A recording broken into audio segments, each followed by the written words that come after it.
are a few facts about me. I'm loyal to a fault. One of my biggest fears are amputations. I'm horrified of feeling stuck. And there have been 2 times in my life that I thought I wasn't going to take another breath. The first time was 4 years ago, and I had just started going to the Wedge, a famous wave in Southern California, on a regular basis, which my mom was not thrilled by, but my grandpa was 100% on board. After getting comfortable with the break, I decided to go on a solid summer swell. The report said 6 to 8 feet, which is something I knew I could handle. But when I got there, that was not the case.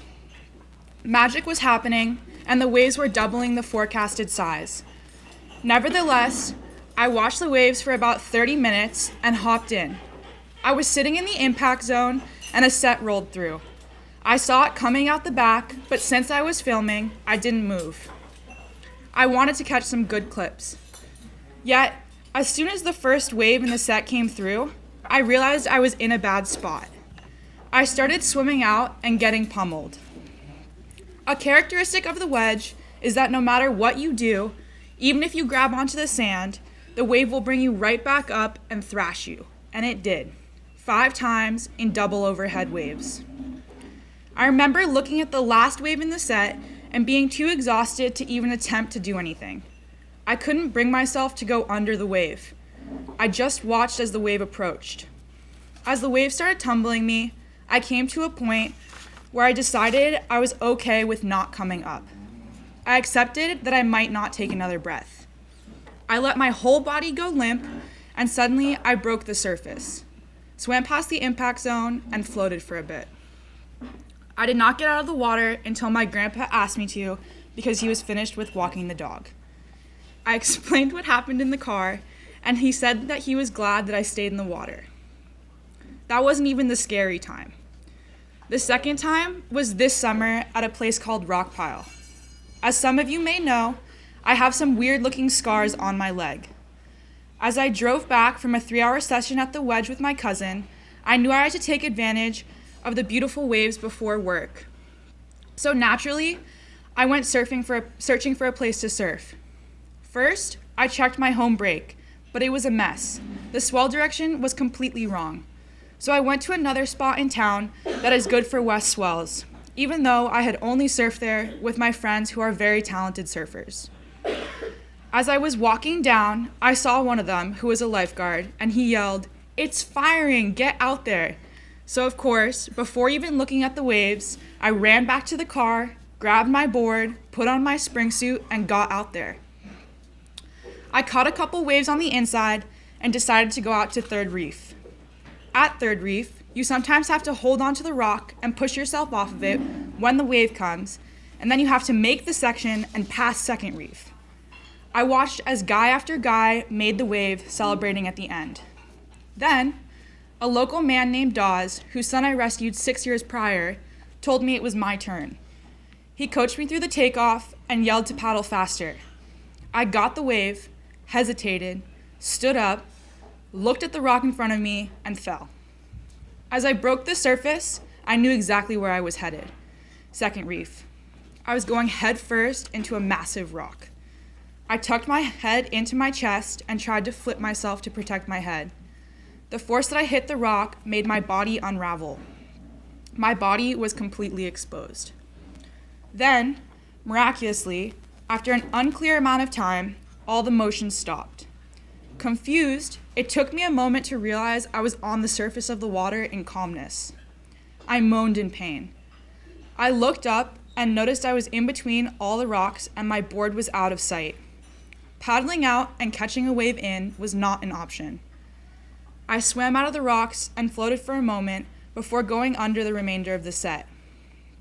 A man called to me and said, "You missed the rocks."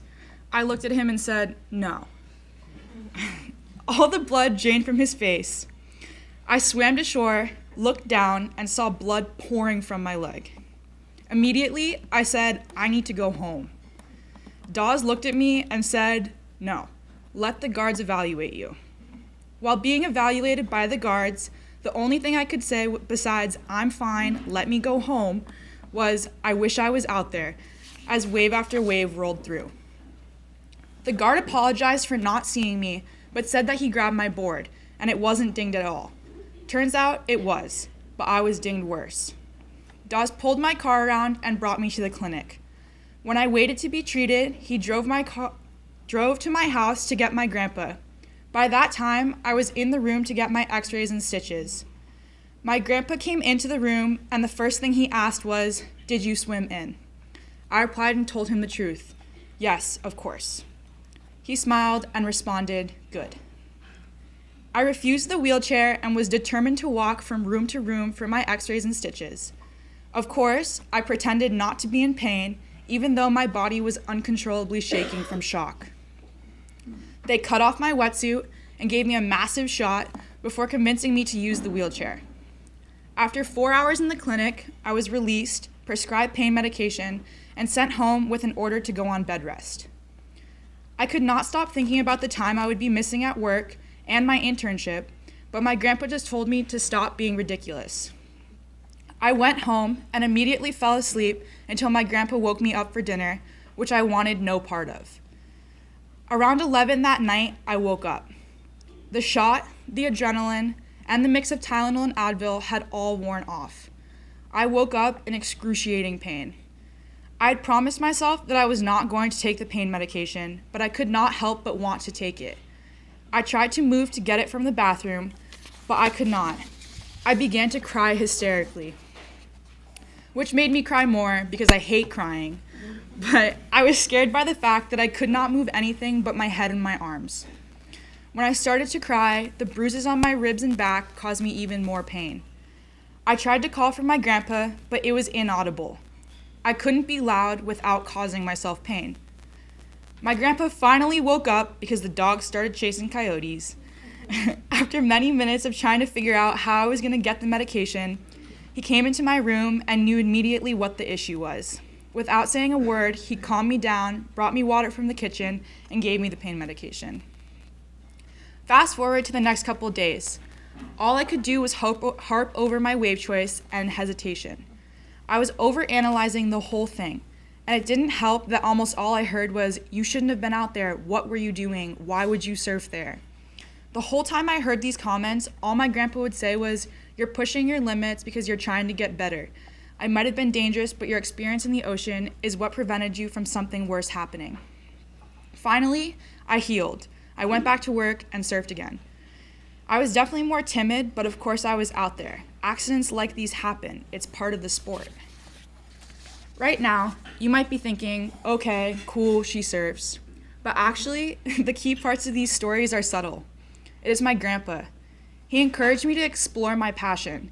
Being a girl that surfs is a weird thing. It's not uncommon, but it's quite sexualized.